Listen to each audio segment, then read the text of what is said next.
Hey, Father Zach here. Welcome to this time of Lent. Lent can often seem like a really burdensome time, right? Prayer, fasting, almsgiving, right? We want to combine all these things to live a fruitful Lent. Because if I'm not including all three, then I'm missing out. For example, if I'm just fasting and not praying or giving alms, then I'm really just dieting and, well, not living the fullness of Lent. But we have this beautiful time of year in which we're preparing for the high holy days of our church calendar, the Passover of Jesus, the true Lamb. And so we have this time of preparation, prayer, fasting, and almsgiving in which we do that.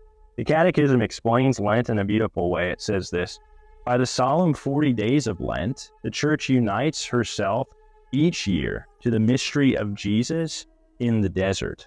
It's a beautiful thing to ponder. So we're going out with Jesus into the desert for these 40 days, where he's going to do battle for us internally against Satan, right?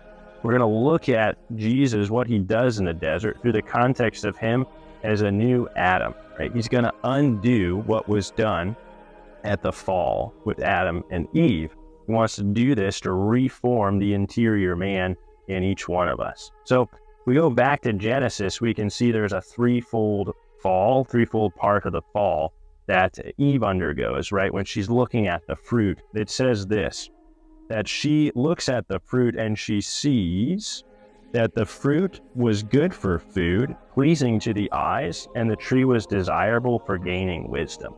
John will eventually summarize this as a threefold temptation, the threefold concupiscence of lust of the flesh, lust of the eyes, and the pride of life, right? So there's this threefold fall. But Jesus, as he goes out into the desert, he has a threefold temptation that he conquers, and it corresponds with this threefold fall. So he undergoes the temptation of the lust of the flesh. When Satan offers him stones and says, turn them into bread, because he's hungry after 40 days of not eating. He's going to be hungry. And so he undergoes this lust of the flesh, change this into food. He undergoes the lust of the eyes, this avarice, this temptation towards greed to take these things. Satan brings him up, shows him all the kingdoms of the world, right? And Jesus, again, conquers that by refusing to bend his knee at Satan and take the kingdoms of the world. Is what he's come to do, actually. So it's a real temptation. He's come to reestablish the kingdom, right, for us. So it's a real temptation, but he conquers that, says, no, there's a different way that my Father wants. And the final one, that pride of life, the pretentiousness of life, this willful independence from God, right?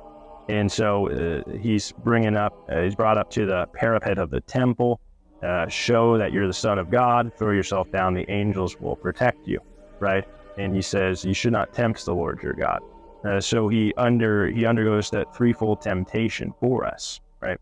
Now in Lent, he wants to do that interiorly with each one of us. And so the church invites us to enter into this mystery through prayer, fasting, and almsgiving, right? We want to do all three together. They correspond to this threefold temptation. Fasting to the temptation of the lust of the flesh, right? You might be hungry when you fast, or different things, right? But we don't want to just fast and not include the other things, because again, then we're just dieting, right? We want to tie it then also to both prayer and almsgiving, right? The early church did this. When you fast from something, you often save up certain money, right?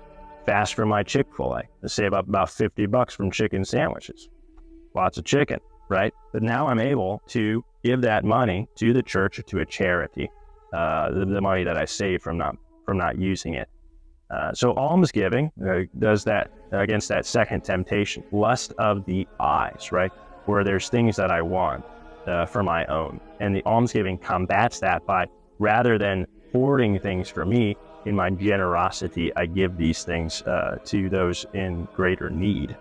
And then, of course, the prayer. Prayer has to suffuse it all, has to be a part of it all, right? Because if I go out in the desert on my own, I'm sure going to die, right? I got to go out with Jesus. Not only will I not die, but he makes it bloom in the desert. He makes rivers of living water spring forth, even in the desert. And so the invitation then from the church is to enter into this mystery of Jesus in the desert during this 40 days of Lent.